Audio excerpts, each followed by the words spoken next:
ഇന്ത്യയിലെ മഹാരാഷ്ട്രയിലെ പൂനെയിൽ നടന്ന ആർമി ഡേ പരേഡിൽ ഇന്ത്യൻ ആർമിയുടെ റോബോട്ടിക് നായ്ക്കൾ ഷോ പ്രദർശിപ്പിച്ചു.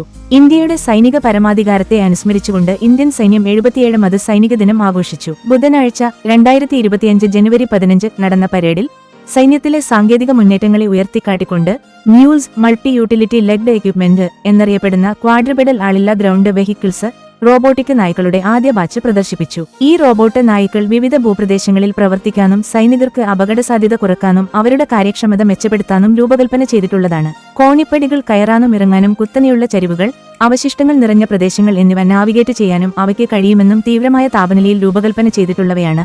അവ വൈവിധ്യമാർന്ന ഇന്ത്യൻ ഭൂപ്രദേശങ്ങൾക്ക് അനുയോജ്യമാണ്. റോബോട്ടിക് കോവർകഴുതകൾ ബഹുമുഖ പ്ലാറ്റ്ഫോമുകളാണ്. അവർക്ക് ആയുധങ്ങൾ, നൈറ്റ് വിഷൻ, തെർമൽ ക്യാമറകൾ, ഡ്രോണുകൾ, വസ്തുക്കൾ കൈകാര്യം ചെയ്യുന്നതിനുള്ള റോബോട്ടിക് കൈ എന്നിവ വഹിക്കാനാകും.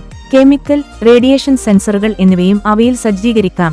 എയ്റോ ആർക്ക് റോബോട്ടിക് മ്യൂളിന്റെ പ്രധാന സവിശേഷതകൾ: ഭാരം 51 കിലോ, സംരക്ഷണ rating IP67, dust proof, water resistant, പ്രവർത്തന താപനില 45°C മുതൽ 55°C വരെ, ഉയർന്ന വേഗത സെക്കൻഡിൽ 3 metre, battery life, stand by 20 മണിക്കൂർ, പ്രോസസർ NVIDIA സേവിയർ, പരമാവധി ലോഡ് കപ്പാസിറ്റി 12 കിലോഗ്രാം, സജ്ജീകരണ സമയം 15 മിനിറ്റ് ഇവയാണ്.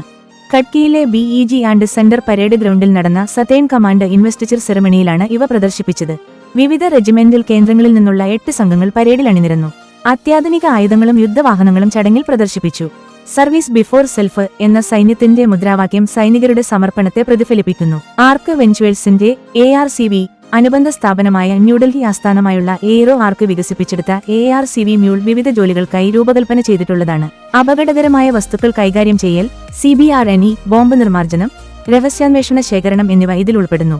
ഇതുപോലെ കൂടുതൽ റോബോട്ടിക്സ് വിവരങ്ങൾ അറിയാൻ നമ്മുടെ ചാനൽ സബ്സ്ക്രൈബ് ചെയ്യൂ.